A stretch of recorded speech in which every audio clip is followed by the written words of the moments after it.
បាទសួស្តីបងប្អូនទាំងអស់គ្នាចឹងថ្ងៃនេះយើងមករៀនអំពី tense នៅក្នុងភាសាអង់គ្លេសเนาะបាទចឹង tense ហ្នឹងជាភាសាខ្មែរយើងប្រែថាកាលណាបាទ tense យើងប្រែថាកាលនៅក្នុងភាសាខ្មែរកាលហ្នឹងនៅក្នុងភាសាអង់គ្លេសគឺវាមានបែងចែកទៅជា3ទៀតបាទចាញ់បែងចែកទៅ3ទី1គឺអីគេបាទចែកទៅ3ទី1គឺpast tense បាទសមស្អាតđấyសូមប្រកាន់ទី2គឺតកតងជាមួយនឹង present tense បាទ present tense ហើយទី3គឺ future បាទ future tense ចឹង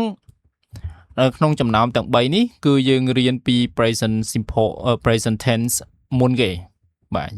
យើងរៀន present tense មុនគេដោយសារតែវាជាមេអញ្ចឹងដើម្បីឲ្យយល់ពី past tense ឬក៏ future tense យើងយល់ពី present tense ទៅវានឹងបំបែកកិរិយាសព្ទហើយនឹងទម្រង់ដូចគ្នាទៅទាំងអស់អញ្ចឹងបានថាអ្វីដែលសំខាន់បំផុតគឺពេលបច្ចុប្បន្នអញ្ចឹងយើងរៀនពីពេលបច្ចុប្បន្នមុនเนาะហើយនៅក្នុង tense ទាំងអស់នឹងទៀតសោតបាទនៅក្នុង tense ហ្នឹងបាទ past tense present tense ហើយនិង future tense ហ្នឹងគឺ3ហ្នឹងគឺវាមានបែងចែកទៅជា2ទៀតបាទគឺនៅក្នុងមួយនឹងបែងចែកទៅជា2បាទទី1គឺ active voice បាទទី1 active voice ហើយទី2ហ្នឹងគឺ passive voice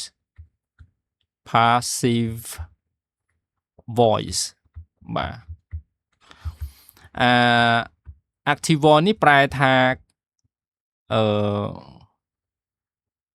កតវិជ្ជកៈភាសាបាលីភាសាខ្មែរមានន័យថាប្រធានអ្នកធ្វើអំពើនិយាយភាសាខ្មែរទៅខ្លាចអត់យល់ប្រធានអ្នកធ្វើអំពើអានឹងហៅថាកតវិជ្ជកៈធ្វើអំពើដល់ពេល passive voice នេះគឺប្រធានអ្នករងអំពើ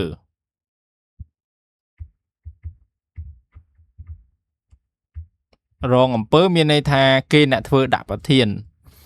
បាទអាហ្នឹងគឺ2ហ្នឹងអញ្ចឹងនៅពេលឧទាហរណ៍ថានៅ present simple មួយយើងមានទម្រង់ជា present simple បាទ present simple tense អញ្ចឹងមក present simple tense អានេះគឺ active voice បាទ active voice ខ្ញុំសេ AV ទៅណាបាទ active voice subject បូកជាមួយនឹងកិរិយាសព្ទបូកជាមួយនឹង object បាទដល់ពេលទៅជា PV បាទខ្ញុំប្រើ PV ទៅគឺ passive voice PV នេះគឺយើងដូរពី subject នេះមកធ្វើជាobject នេះមកធ្វើជា subject វិញបាទនេះទៅជា subject វិញហើយ subject នេះមកធ្វើជា object វិញឬក៏គ្មានក៏បានដែរហើយកិរិយាសព្ទនេះវាត្រូវបូកអីគេបាទ subject នេះបូកជាមួយនឹងverb to be am is are ហ្នឹងបាទ am is ហើយនឹង are ហ្នឹងអាហ្នឹងសម្រាប់ present ណាហើយបន្ទាប់មកគឺបូកជាមួយនឹង verb ទី3បាទដូចជា go when gone ណាអាហ្នឹង verb ទី3ហើយអញ្ចឹងបើសិនជាកិរិយាសព្ទជា regular វាមានវាចប់ចុងក្រោយដល់ ed អញ្ចឹងទៅបាទហ្នឹងគឺជា sample ឧទាហរណ៍ថានៅលើប្រយោគនេះ I kill you បាទអានេះគឺជា active voice បាទ active voice អញ្ចឹងដើម្បីយើងដូរប្រយោគនឹងឲ្យទៅជា passive voice វិញបាទនេះលុប ed នេះចេញបាទដើម្បីដូរអានឹងឲ្យទៅជា passive voice PV គឺយើងដូរទៅជា you are kill នៅក្នុងទម្រង់ passive voice វាមាន2ទម្រង់បើសិនជាអ្នកទាំងអស់គ្នាមិនចាំដាក់បាយបើសិនជាក្នុងករណីដែលមាន subject មកច្បាស់លាស់ជិះគឺយើងប្រើបាយ by me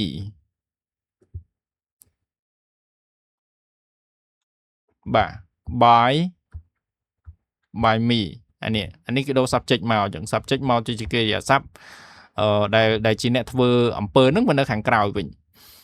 បាទអញ្ចឹងអានេះគឺactive voice បាទ I kill you ដល់ពេលទៅជា passive voice you are killed by me បាទអាហ្នឹងគឺតម្រង់ជា passive voice ហើយនៅក្នុងការបំបែកនឹងទៀតសោតគឺបំបែកគ្រប់ទាំងអស់បាទអញ្ចឹងបន្ទាប់មកទៀតគឺយើងនឹងរៀនត្រឹមតែ present simple tense ទេបាទ present simple tense សិនមិនមែន present simple tense គឺយើងរៀន present tense បាទ present tense អញ្ចឹង present tense ហ្នឹងគឺយើងនឹងបែងចែកទៅជាប្រមាណទៀតបែងចែកទៅជា4ទៀតបាទ4 + 4 28អញ្ចឹងសរុបទាំងអស់ tense នេះមានប្រមាណដែរបាទសរុបទាំងអស់គឺ tense នេះគឺមាន24ណាបាទមាន24ទម្រង់បាទមិនមែន24កាលទេតែហៅថា24ទម្រង់វិញ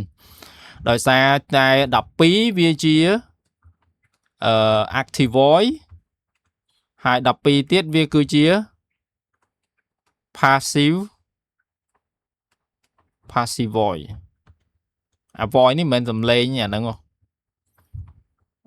បាទកម្មវិជ្ជកនិងកតវិជ្ជកណាបាទកម្មវិជ្ជករងដល់ពេលកតអាហ្នឹងអ្នកធ្វើអំពើវិញបាទអញ្ចឹងហ្នឹងគឺថ្ងៃហ្នឹងយើងឲ្យយល់ប៉ុណ្្នឹងសិនថា tense ប្រែថាកាលនៅក្នុងភាសាអង់គ្លេសហើយកាលនឹងទៀតសោតគឺយើងបែងចែកទៅជា3មានpast tense អតីតកាល present tense បច្ចុប្បន្នកាល future tense គឺអនាគតកាលហើយនៅក្នុងកាលទាំង3នឹងទៀតសោតគឺវាបែងចែកទៅជា2បាទគ្រប់កាលទាំងអស់គឺមាន2ហ្នឹងទី1គឺ active voice ប្រែថាប្រធានអ្នកធ្វើអំពើ passive voice គឺប្រធានអ្នករងអំពើឧទាហរណ៍បាទ present simple 1គឺកិរិយាសព្ទបាទកិរិយាសព្ទបុក verb បុក object អាហ្នឹងវាជា active voice ដល់ពេល passive voice វាតម្រង់ដូរ subject វាទៅជា by បាទបុកកិរិយាសព្ទទី3ហើយបូកជាមួយនឹង by ណាគេមក by somebody អញ្ចឹងទៅបាទឧទាហរណ៍ I kill you you are killed by me អញ្ចឹងទៅអាហ្នឹងគឺដូរតម្រង់ we passive តើពេលណាគេប្រើ passive voice ពេលណាគេប្រើ active voice យើងនឹងបានសិក្សានៅពេលក្រោយទៀតអញ្ចឹងសម្រាប់វីដេអូមួយនេះគឺយើងឲ្យយល់ពីថា tense មានបាទ tense មាន24ទម្រង់បាទឬក៏ស្មើនឹង12កាល12កាលគុណ2ដោយសារតែវាបែងចែកទៅជា active voice និង passive voice បាទអញ្ចឹងប៉ុណ្្នឹងសិនកុំឲ្យវែងពេកបាទអរគុណ